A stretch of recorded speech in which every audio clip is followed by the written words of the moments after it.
Out of nowhere, Microsoft just announced an impossible new quantum computing chip named majorana 1, but it's not your average quantum chip. They claim to have created an entirely new state of matter, so now we have solid, liquid, gas, plasma, and the new kid on the block, the topo computer or topological supercomputer.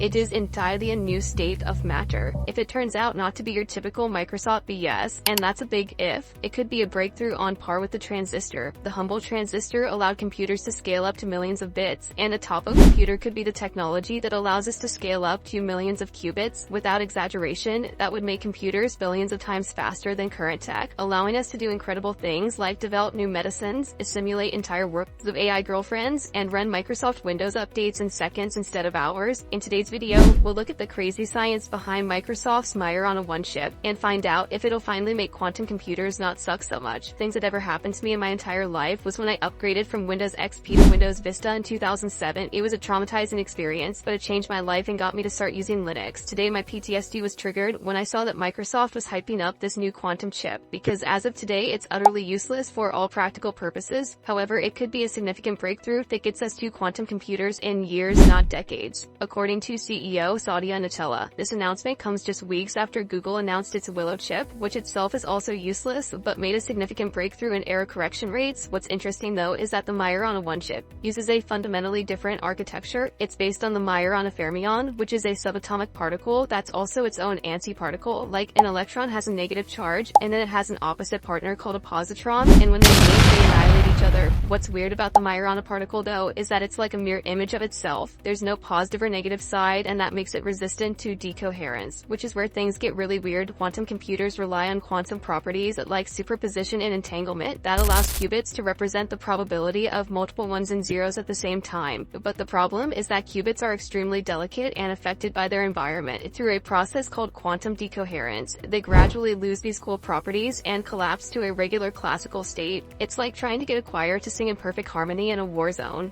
That creates high error rates in quantum computers, and what's special about the majorana fermion is that it's highly resistant to decoherence. This weird subatomic particle was first theorized in 1937, but wasn't actually observed until 2020, when researchers found them in islands of gold, and actually, Microsoft claimed to have seen them back in 2018, but they had to retract this research paper when it was found that they misrepresented the results. But now, just a few years later, Microsoft is claiming they can not only observe them, but also control them. They released a paper describing topological quantum computing, where they braid and fuse these particles together and then measure them, all of which occurs on a nanowire that's engineered atom by atom. But basically, you have these majorana 0 modes at either end of the wire. Then to compute things, they measure if there's an even or odd number of electrons in the wire. The end result is a new type of semiconductor called a topoconductor, which is basically a superconductor semiconductor sandwich, where the semiconductor mimics the superconductor. These can be chained together to scale up to millions of qubits on a small chip like this. The chip does need to be kept at a temperature of near absolute zero, and although they say it can scale up to millions of qubits, they haven't actually done that yet. As of today, it appears that Google and IBM are far ahead in the quantum computing race, but Microsoft played the long game here, and they're really the only big company that's taking the topological approach. And if they're not just overhyping it like the Microsoft kin, then it could actually change the world, and that means us programmers will need to rewrite every line of code to optimize for quantum hardware.